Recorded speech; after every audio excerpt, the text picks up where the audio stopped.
వరంగల్ ఉమ్మడి జిల్లాల రైతుల యొక్క సూచనలు సలహాలకు సంబంధించి ఈరోజు తెలంగాణ రాష్ట్ర ప్రభుత్వ ఉపసంఘం మంత్రిమండలి ఉపసంఘం వరంగల్కి రావడం జరిగింది.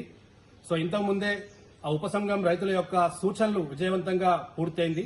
సో దీనికి సంబంధించి ప్రస్తుతం మనము వరంగల్ మాజీ MP finance commission chairman Sircilla Rajaiah గారితో ఉన్నాము. సో రాజయ్య గారిని అడిగి మరిన్ని విషయాలు తెలుసుకుందాం. సో నమస్తే సార్.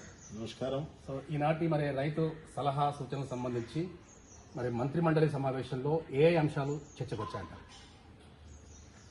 రాష్ట్ర ప్రభుత్వం ప్రజలకిచ్చిన హామీ మేరకు పెద్దలు ముఖ్యమంత్రి రేవంత్ రెడ్డి గారి ఆదేశానుసారం ఉపసంఘం నియమించబడి ఉప ముఖ్యమంత్రి బట్టి విక్రమార్క ఆధ్వర్యంలో వ్యవసాయ శాఖ మంత్రి, రెవెన్యూ శాఖ మంత్రి, ఇతర మా జిల్లాకు సంబంధించిన మంత్రులతో కూడినటువంటి ఒక ఉపసంఘం ఈరోజు వరంగల్ పర్యటన చేసి రైతుల నుంచి రైతు భరోసా కింద ఏ రకమైనటువంటి ఆలోచనలు చేయాలి, సహాయం అందించడానికి అర్హతలు ఎట్లా నిర్ణయించాలి, రైతు నడ్డి విరిగి వాళ్ళు అనేక రకాలుగా ఇబ్బందులు పడుతూ ఉన్నారు, ఆత్మహత్యలు జరుగుతూ ఉన్నాయి.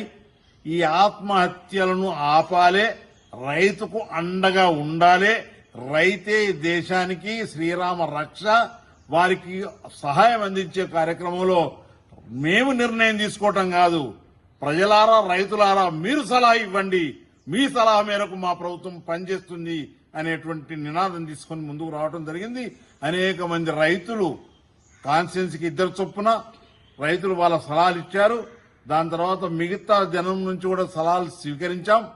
ఆ సలహాలన్నీ క్రోడీకరించి రాష్ట్ర వ్యాప్తంగా ఇచ్చినటువంటి సలహాలను క్రోడీకరించి కేబినెట్లో చర్చించి అసెంబ్లీలో ప్రవేశపెట్టి ప్రజాప్రభుత్వము ప్రజల ప్రభుత్వం అనిపించుకునే రీతిన రైతు సంపద సృష్టిస్తా ఉన్నాడు, ఈ దేశం యొక్క ఆకలి తీరుస్తా ఉన్నాడు, మన పొరుగు దేశాల ఆకలి కూడా తీరుస్తా ఉన్నటువంటి రైతును కాపాడే బాధ్యత ప్రభుత్వం అనేటువంటి నినాదాన్ని ముందుకు తీసుకువెళ్తున్నటువంటి సందర్భం ఇది గొప్ప ప్రజల యొక్క కోరికలను, ప్రజల యొక్క ఆశయాలకు అనుగుణంగా ప్రభుత్వం పనిచేస్తుంది అనడానికి ఇది నిదర్శనంగా నేను భావిస్తా ఉన్నాను.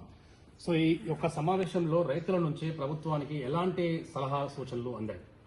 అద్భుతమైన సలహాలు రైతుల నుంచి కూడా వాళ్ళ అనుభవంతో అద్భుతమైన సలహాలు వచ్చినాయి. 5 ఎకరాలు 2 ఎకరాలు అనేది గతంలో ఉండే, 5 ఎకరాలు ఇవ్వమని కొందరు, నోనో ఇప్పుడు మారిన పరిస్థితిలో 10 ఎకరాలు ఇవ్వాల్సిందని కొందరు.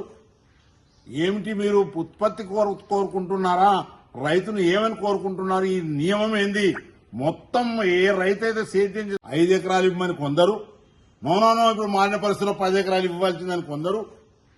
ఏమిటి మీరు ఉత్పత్తి కోరుకుంటున్నారా, రైతును ఏమని కోరుకుంటున్నారు, ఈ నియమం ఏంది, మొత్తం ఏ రైతు అయితే సేద్యం చేసుకుంటూ అందరు రైతులకు ఇవ్వాల్సిందే, ఉత్పత్తి మన ధ్యేయంగా భావించాలి, 50 ఎకరాలు ఉన్నోడు కూడా వ్యవసాయం చేయాలి, వ్యవసాయం చేసేటట్టు వాళ్ళని ప్రోత్సహించాలి, కాబట్టి వాళ్ళకు కూడా ఇవ్వాలి, ఉత్పత్తి పెంచాలి, తద్వారా రూపాయలు దినము గింజలు తింటాం, గింజలను ఉత్పత్తి చేసే కార్యక్రమంలో మీరు ఈ విభేదాలు పెట్టవద్దు రైతుల మధ్యలో అనేటువంటి ఒక సలహా.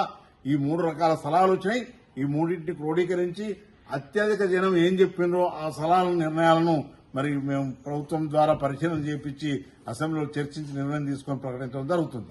సో మాకున్న సమాచారం ప్రకారము కొంతమంది రైతుల నుంచి ఈ రైతు బంధు విషయంలో రైతు బంధు అనేది పూర్తి స్థాయిలో మాఫీ కావాలి, పూర్తి స్థాయిలో బంధు కావాలి, ఈ రైతు బంధు వల్ల కేవలము అధిక మొత్తంలో ఉన్న రైతులు మాత్రమే లాభుతున్నారు, ఈ రైతు బంధుని పూర్తి స్థాయిలో బంధు చేయండి అని చెప్పేసి కొంతమంది చేశారని చెప్పి తెలిసింది. వివిధ రకాల చర్చలు ఉన్నాయి.